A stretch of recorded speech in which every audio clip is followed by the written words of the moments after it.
Отбасынан өнерді биік қойған әншілердің бірі Майра Ілиясова жас кезінен бастап әншілікке құмар болып ән айтып өсті. Тіпті күйеуіне екінші әйел алып беріп, өзі бөлек кеткенін айтады. Майра Ілиясова Айгүл Ысқақтың «Менің өмірім» бағдарламасында ерте жастан тұрмыс құрғанын және жолдасының да өнер жолында екенін айтқан еді. Жолдасы екеуінің ортақ бір қызы бар. Тоғжан есімді қызы бүгінде тұрмыс құрып, балалы шағалы болып, ата әжесін немерелермен қуантуда. Ал Майра Ілиясова күйеуінен бөлек тұрып жатыр. Мен бірінші курс оқып жүргенде жолдасыммен таныстым. Екеуміз ерте үйлендік. Ол қызыма, отбасыма қарады.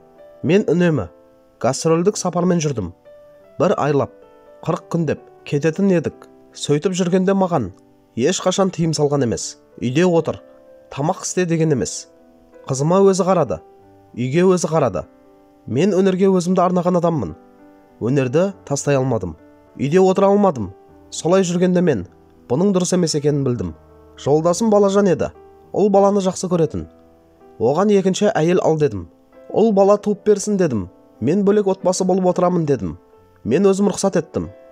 Әпкемнің қызын айттым. 30-дан асқан құрбыларың болса, айт дедім. Ол екі қызды айтты. Соның бірін таныстырды. Жолдасым мен тапқанымды білген жоқ. Мен де айтпадым. Майгүл есімді қызбен танысты.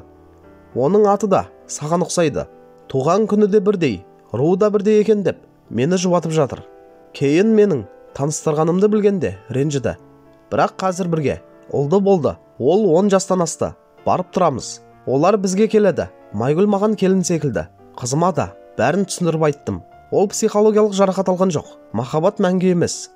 Не себепті? Өліп өшіп үйленгендер кейін бәрін тастап ажыраса береді. Себебі махаббат жоғалады. Туыс адамға айналып кетесің. Басқа еш нәрсе қалмайды. Менде де сондай болды. Деген еді Майра Ілиясова.